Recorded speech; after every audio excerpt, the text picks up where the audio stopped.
Hello students, आज मैं आप लोगों को क्लास 6 हिस्ट्री से रिलेटेड चैप्टर, जिसका चैप्टर नंबर 6 महाजनपद से रिलेटेड है।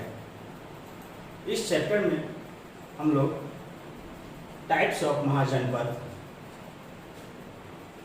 राज्यों के गुण, गण और संघ, यानी ये महाजनपद ये दो टाइप्स के होते हैं। उन दोनों प्रकार के महाजनपदों के क्या क्या गुण थे, इसके बारे में जानकारी प्राप्त करेंगे। और उस काल में जितने भी महाजनपद थे, 16 महाजनपद थे, उन 16 में से मुख्य रूप से 2 महाजनपद जिसके बारे में आप लोगों को इस चैप्टर में पढ़ना है, इसके बारे में हम लोग जानकारी देंगे। लेकिन इस चैप्टर को पढ़ने से पहले, चैप्टर 6 पढ़ने से पहले आप लोग चैप्टर 5 तक कंप्लीट कर लिए होंगे। चैप्टर 5 में हमने आपको एक बार रिवीजन करके देख लें कि हम आपको उस चैप्टर में वैदिक एज के बारे में, वेद और उसके रिसोर्सेज के बारे में जानकारी प्राप्त किए थे और आपको बतलाने की कोशिश किए थे कि वेद कितने तरह के हैं, अर्ली वैदिक एज में क्या क्या हमको प्राप्त हुआ, उसके बाद वैदिक एज में हम लोगों ने क्या क्या सीखा। आप अपने बुक को उलट करके देखिएगा कि अर्ली वैदिक एज की में क्या क्या इंफॉर्मेशन हम लोगों को प्राप्त हुआ है। एमंस क्या है, यानी वेद जो 4 है, ऋग्वेद, सामवेद, अथर्ववेद और यजुर्वेद, इनके बारे में हमने आपको थोड़ी सी बहुत जानकारी दी। उसके बाद लेटर वैदिक एज के बारे में आपको जानकारी दिया गया। उसके बाद अश्वमेध यज्ञ का आयोजन क्यों किया जाता था, इन सब के बारे में जानकारी आपको मिला। उपनिषद के बारे में भी जानकारी आपको देने की कोशिश हमने किया। उसके बाद सबसे लास्ट में उस चैप्टर में हमने देखे थे कि मेगालिथिक बीडल्स, इनामगांव का बीडल्स और विदर्भ के बारे में आपको जानकारी प्राप्त हुई कि वहाँ के जो कब्रें हैं, जो वहाँ से क्या क्या प्राप्त हुए खुदाई के दरमियान, इन सब के बारे में हमें अपने वैदिक एज और उसके बाद के एज और उससे पहले के एज टाइम के बारे में जानकारी प्राप्त हुई है। आज हम लोग चलेंगे महाजनपद के बारे में जानकारी लेने के लिए कि आखिर में महाजनपद है क्या। तो स्टडी करने से पहले आप अपने सामने बुक रखें और उसमें देखें अच्छे ढंग से कि toward the end of the later Vedic age around 500 BC a number of mahajanapada come into being. The term Maha means great या large. So the term महाजनपद means very great या large जनपद। माने कहने का अर्थ हुआ कि वैदिक युग के बाद या उसके आसपास लगभग 500 ईसा पूर्व में जब छोटे छोटे जनपद मिलकर के एक बड़े जनपद का निर्माण करते थे, तो उसे हम लोग महाजनपद, यानी उस काल में इतिहासकार ने उसे महाजनपद के रूप में संबोधित करना शुरू किया। यह जनपद के 2 टाइप्स हैं। तो पहले हम एक नजर आपको बतला दें कि जो कई छोटे छोटे जनपदों को मिलाकर के महाजनपद बने, इस तरह के महाजनपद अपने इस भारत में, खास करके उत्तर भारत में 16 महाजनपद थे, जिसमें से कुछ के नाम जहां तक मुझे याद है, पहला आता है काशी, जिसकी राजधानी वाराणसी थी। उसके बाद आता है कौशाम्बी, जिसकी राजधानी श्रावस्ती, जिसे हम कौशल। उसके बाद आता है अंग, जिसका वर्तमान नाम आपका अभी भागलपुर में है, भागलपुर कहलाता है, उसकी राजधानी चंपा। उसके बाद चेदी, जिसकी राजधानी शक्तिमती। वत्स, राजधानी इसका कौशाम्बी, कैपिटल सिटी। कुरु, इंद्रप्रस्थ, पांचाल, काम्पिल्य, मत्स्य, जिसकी राजधानी विराटनगर। उसके बाद सूरसेन, जिसकी राजधानी मथुरा। अस्मक, जिसकी राजधानी कोटिल। अवंती, जिसकी राजधानी उज्जैन। गांधार, जिसकी राजधानी तक्षशिला। कंबोज, जिसकी राजधानी राजपुर। वज्जी, जिसकी राजधानी वैशाली। मगध, जिसकी राजधानी राजगृह। और मल्ल, जिसकी राजधानी कुशीनगर। तो इनमें से ये सभी 16 महाजनपद, सबों का नाम आप अच्छे ढंग से याद कर लीजिए। कोई भी आपको पूछ सकता है कि 16 जो महाजनपद है उसका नाम बताने के लिए। अपने खास करके उत्तर भारत में सभी 16 महाजनपदों में से मुख्य 2 महाजनपद, एक मगध और दूसरी वैशाली, जिसकी चर्चा हम अपने इस पाठ में करेंगे, इस चैप्टर में करेंगे। तो महाजनपद मुख्य रूप से 2 तरह के थे। इसके टाइप्स 2 तरह हुए, किंगडम एंड गणसंघ। किंगडम यानी राज्य और गणसंघ माने छोटे छोटे ग्रुपों का एक समूह। तो हम देखें किंगडम क्या है। तो महाजनपद वेयर वाज वन मैन राजा या monarch who ruled over the entire territory. Some historian also call this a monarchy. माने महाजनपद में एक राजा या शासक होते थे जो अपने प्रदेश पर शासन करते थे, जिसे इतिहासकारों ने मोनार्च के रूप में संबोधित किया, यानी तानाशाह के रूप में कह सकते हैं या शासक के रूप में कह सकते हैं, जिसमें से Magadh is a good example of this type of mahajanapada. यानी 16 महाजनपद की जो नाम हमने बताया और इसकी कैपेसिटी जो बताया, उनमें सबसे इंपॉर्टेंट, सबसे विशाल, सबसे शक्तिशाली महाजनपद के रूप में मगध उभर करके आया था। तो दूसरी तरफ गणसंघ क्या है? The second type of mahajanapada is called ganasangha. Some historian also refer to ganasangha as early Republic.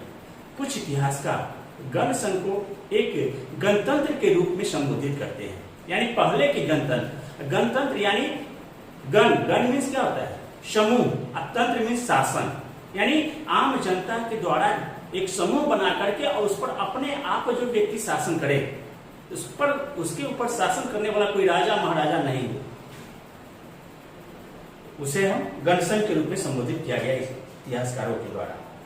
Each ganasangha had many raja, and प्रत्येक गणसंघ में कई राजा होते थे। पहले ही बता दिए कि गणसंघ क्या हो, छोटे छोटे ग्रुप, और छोटे छोटे ग्रुप का अपना अपना एक प्रधान होता था, एक राजा होता था, और उन सभी राजाओं को मिलाकर के एक प्रधान राजा बनते थे। यानी 16 माने कि करीब मान लीजिए कि एक गणसंघ में एक राजा हुआ, एक छोटा सा ग्रुप हुआ। वैसे वैसे अगर उस क्षेत्र में 10 छोटे छोटे ग्रुप हुए तो 10 राजा हुए, और ये 10 राजा मिलकर के अपने में से एक सर्वश्रेष्ठ राजा का चुनाव करते थे, और वह पूरे उस गणसंघ का प्रधान कहलाता था। In other words many raja together rule over a ganasangha. इस तरह से हम कह सकते हैं कि कई राजाओं का शासन एक गणसंघ पर होता था। तो इस तरह से आप अब आगे देखें, चैप्टर उलट करके देखिए इसको कि कैरेक्टरिस्टिक्स ऑफ किंगडम, माने राज्यों के गुण क्या क्या है, माने वो जो महाजनपद थे उसके क्या क्या गुण होनी चाहिए थी। तो सबसे पहला गुण हुआ, the raja was given complete power to take decision regarding matter related to his territory and people. Raja को सर्वशक्तिमान तो पहले मान लिया गया महाजनपद में, और राजा को ही सारी शक्ति प्रदान कर दी गई थी कि अपने क्षेत्र को वह किस तरह से शासन करे। It usually look up to the Raja as their protector। राजा और उसको रक्षा करने वाले जो व्यक्ति होते थे वह आम जनता को देखता था, यानी राजा और राजा की रक्षा करने वाले व्यक्ति ये सभी किसकी सुरक्षा करते थे? आम जनता की। दे ट्रस्ट हिम, और उन पर उनका विश्वास होता था। किस पर? राजा के ऊपर, कई तरीकों से। Many even believe that he was sent by the god to rule their land. और विश्वास इस मायने में होता था कि आम जनता को यह अंदर से यह भावना होती थी कि यह राजा जो मेरा शासक बना है, इसे हम तो स्वतः, चूंकि यह वंशवाद की परंपरा थी, तो इसका चुनाव कौन किए? गॉड किए, और गॉड के द्वारा ही नॉमिनेट होकर के वह इस धरती पर आया है जो मेरे ऊपर शासन कर रहा है। यूजुअली द सन या close family member of a raja become the next raja, that is known as dynastic rules. यानी उस राजा के मरणोपरांत उसका जो अगला नेक्स्ट जनरेशन में जो भी बेटा होता था या उसके निकट संबंधी ही राजा बनते थे। इस तरह से जो ये शासन करने की प्रक्रिया चलती रहती थी उसे राजवंशीय शासन प्रणाली कहते हैं। The raja mahajanapada a large army ये महाजनपद के जो राजा होते थे वह अपनी एक विशाल सेना रखते थे और उसका मेंटेनेंस वो करते थे। So they could protect his people and territory if there was an attack from the other kingdom. और इस सेना के द्वारा वो अपनी आम जनता और अपनी क्षेत्र की सुरक्षा करते थे। कब? जब कोई दूसरा शासक इनके ऊपर आक्रमण करता था। The army was also necessary for him to conquer other kingdom and expanded his territory.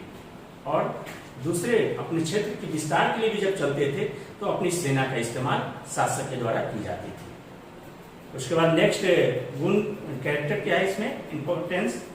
The kingdom was usually protect for a fort.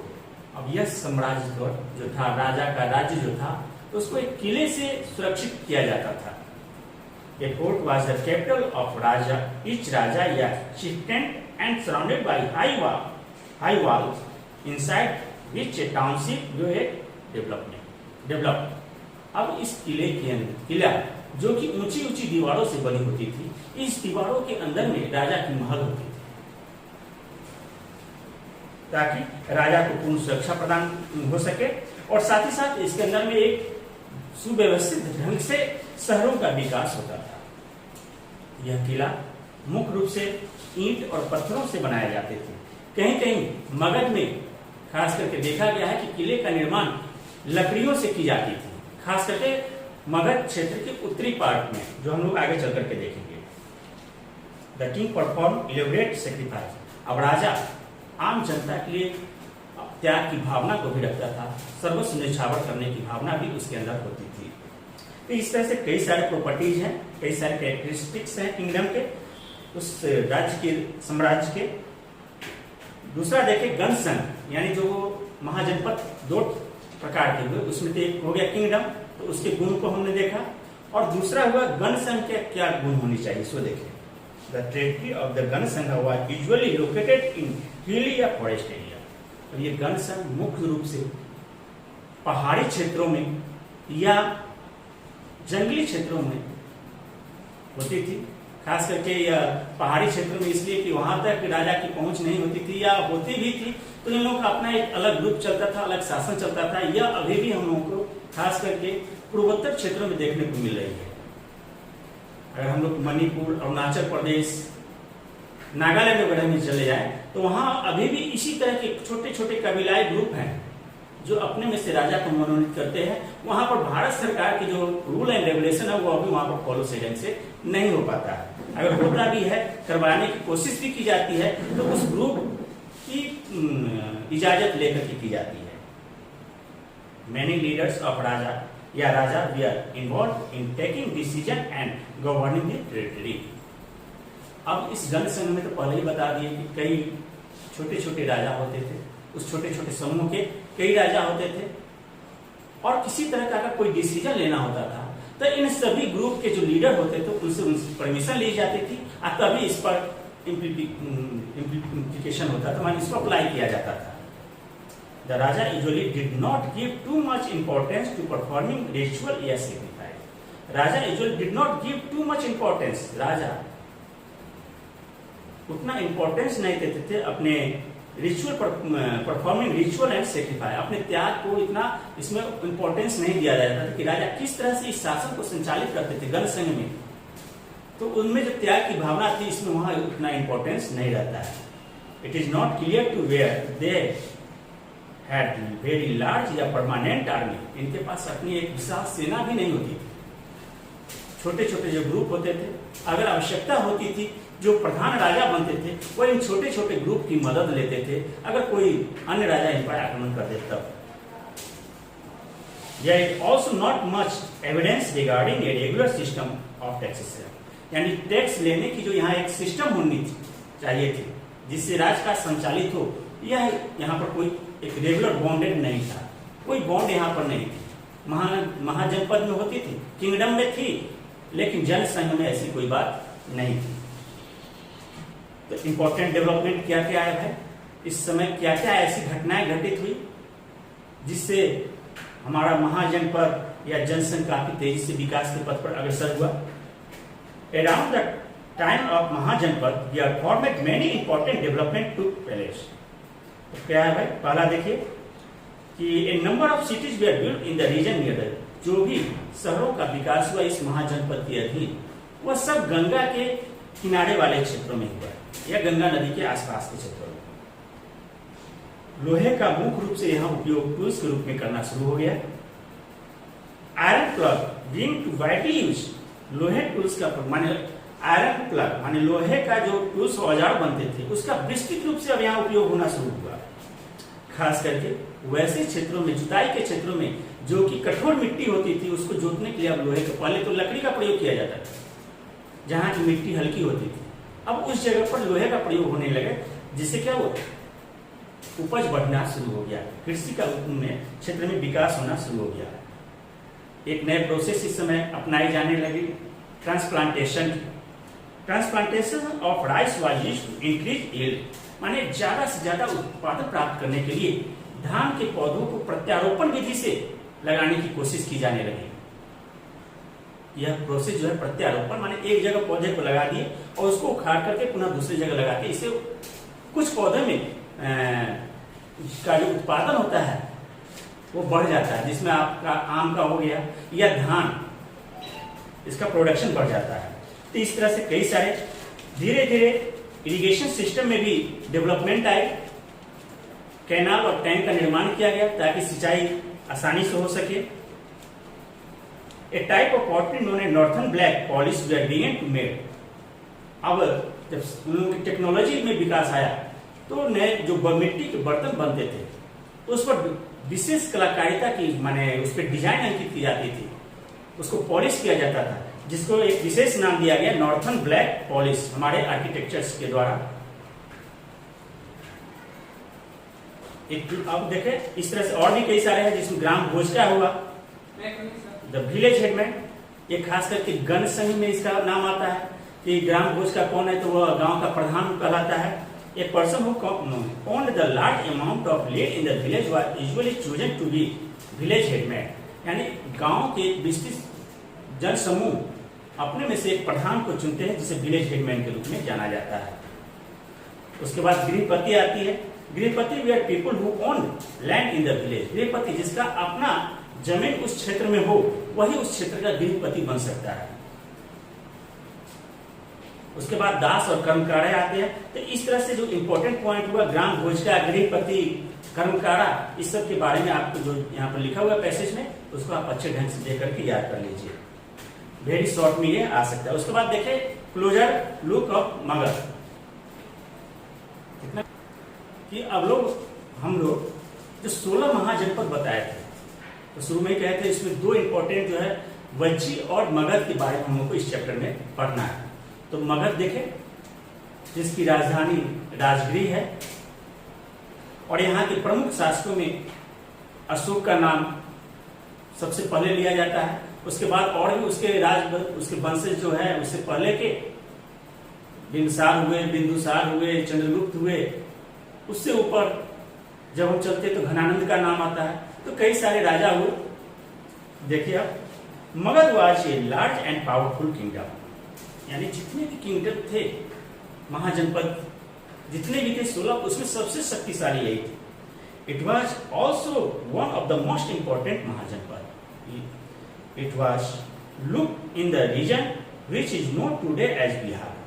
अब ये महाजनपद है क्या, कहाँ पे स्थित है? पहले जब राजगृह, और राजगृह आप लोग जानते हैं कहाँ पे है, अपने बिहार में, यानी मगध जहां महाजनपद अपने बिहार प्रदेश में ही स्थित है और यह गंगा और सोन नदियों के बीच में स्थित है। मगध का एक आगे चल करके मगध की राजधानी जो है पाटलिपुत्र स्थानांतरित की गई थी अशोक के शासनकाल में, उससे पहले थी राजगीर। तो अगर आप पटना घूमने के लिए जाते हैं तो कुम्हरार के पास इसका अभी भी अवशेष देखने को मिल रहा है, अशोक के महलों का अवशेष आप वहां देख सकते हैं। These rivers help people in transportation apart from providing them with a large regular supply of water for agriculture and daily life.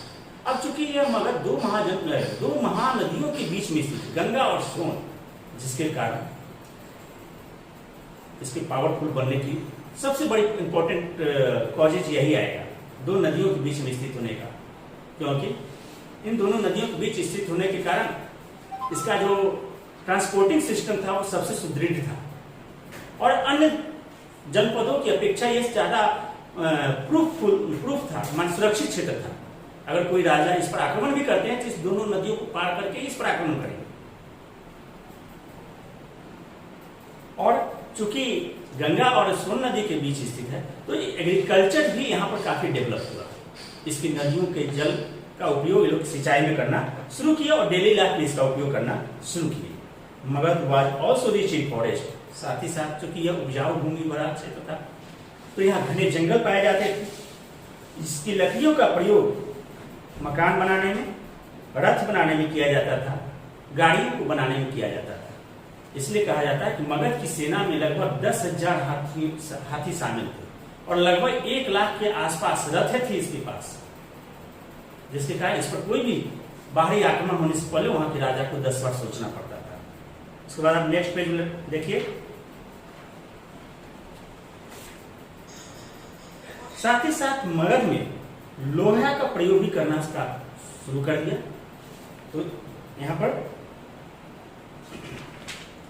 Plenty of iron ore was found in Magadh में लॉ ऑफ अयस्क भी काफी मात्रा में पाए जाते थे। This was used to make number of agriculture tools, जिसका प्रयोग अब एग्रीकल्चर टूल्स में किया जाने लगा, which made it easier for people to cultivate crops. Iron was also used to make weapon for the army.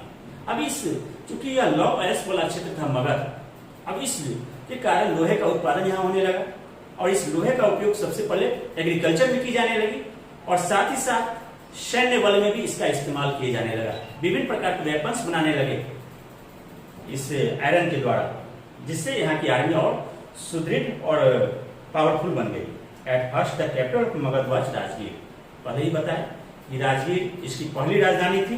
उसके बाद इसकी राजधानी बदल करके पाटलिपुत्रा हो गई, जिसका वर्तमान नाम पटना है। Magadh become very powerful during the rule of king Bimbisara. Bimbisara के शासन काल में मगध काफी शक्तिशाली क्षेत्र बना, साम्राज्य बना। Bimbisara used many different strategies to bring other kingdom under his control. Bimbisar के शासन काल में मगध कई सारे रूल रेगुलेशन को फॉलो करवाया और इसके आस पड़ोस के जितने भी राजा थे वह उसको फॉलो करने की कोशिश किए। आफ्टर फ्यू इयर्स बिंबिसारा सन अजात शत्रु बिकम किंग, यानी बिंबिसार का बाद उसका पुत्र अजात शत्रु इस मगध का राजा बना। वह भी काफी शक्तिशाली शासक बना। उसके शासन काल में The ordered a fort to be constructed in the capital city of Rajgir. Rajgir को किलों से माने घेर दिया गया ताकि राजगीर एक सुरक्षित क्षेत्र बने। तो इस तरह से मगध के बारे में हमने जानकारी प्राप्त किया। अब हम चलते हैं वज्जी संघ, यानी हमारा वैशाली, जहां जिस जिला में हम लोग रह रहे हैं, इसके बारे में हम लोग देखें। वज्जी वाज ए गण संघ which was made of 8 smaller planes। बच्ची एक गण संघ था, छोटे छोटे समूह ग्रुप था, व्यक्तियों का ग्रुप था। इसमें मुख्य रूप से 8 स्मॉलर प्लेन यानी 8 वंश के छोटे छोटे ग्रुप थे।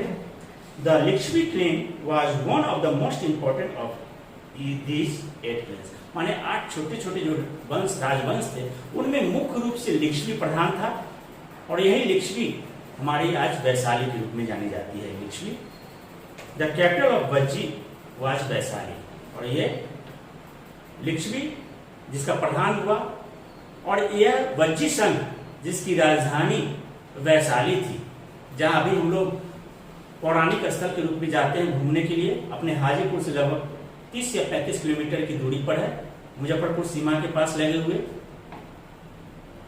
यहाँ पर अभी भी हमारी पुष्करनी नदी है, ऐसे कहा जाता है कि वो बहुत ही पुरानी नदी है। वहां पर राजा का जब राज्याभिषेक होता था तो उसी नदी के पोखरे के पानी से उनको जलाभिषेक करके तब राजाभिषेक की जाती थी। तो the capital of Vajji was Vaishali. The assembly where many raja held discussion and debates took place at Vaishali, यानी 8 ग्रुप मिलाकर के जो प्रधान बनता था, जिसका एक प्रधान था लिक्ष्मी क्लेन। तो सभी ग्रुप जो छोटे छोटे 7 ग्रुप हुए, ये आपस में बैठ करके उस क्षेत्र के विकास के लिए डिस्कशन करते थे। डिबेट्स आपस में बैठ करके करते थे, वाद विवाद करते थे। कहां पर? वैशाली में बैठकर, जो इसकी राजधानी क्षेत्र था। In this assembly opinion of elderly members we are given importance. और यहाँ पर जो भी मेंबर्स थे वह अपने विचार को देते थे और उनके विचारों को वहां महत्वपूर्ण स्थान दिया जाता था। Vajji was wealthy and prosperous. अब इस तरह से हमारा वज्जी संघ जो था काफी धन संपन्न, धन संपदा से परिपूर्ण क्षेत्र था।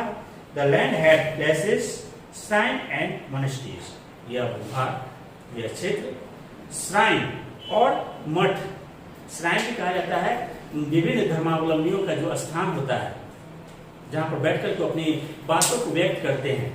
और मोनेस्ट्रीज मीन्स मठ, carriage decorates with gold and precious stone were used, जिसको अब विभिन्न तरह के सोने चांदी से सुसज्जित करके वहां पर रखा गया था। Vajji was located close to hill and forest. यह वज्जी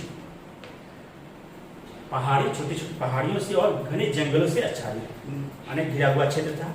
सम of its people pursued activity like hunting. और यहाँ पर व्यक्ति का मुख्य जो वर्क था वह यदा कदा देखने को ऐसे मिल रहा है कि वह हंटिंग भी किया करते थे। उनका पसंदीदा वर्क था शिकार करना।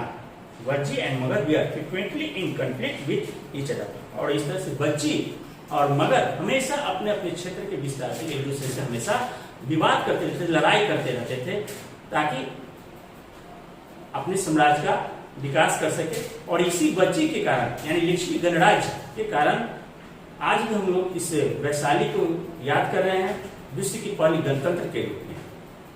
तो आगे चल करके जब अशोक का शासनकाल आया तो उस पीरियड में या उससे पहले इस वज्जी संघ को भी मगध में मिला लिया गया। तो इस तरह से इस चैप्टर को हम लोग आज समाप्त कर रहे हैं, चैप्टर नंबर 6। इससे संबंधित जो आपका समरी है उसको आप कंप्लीट करेंगे और इसे असाइनमेंट कंप्लीट करेंगे। विशेष बातें हम लोग नेक्स्ट टॉपिक अगले वीडियो में देखने को आएंगे। धन्यवाद।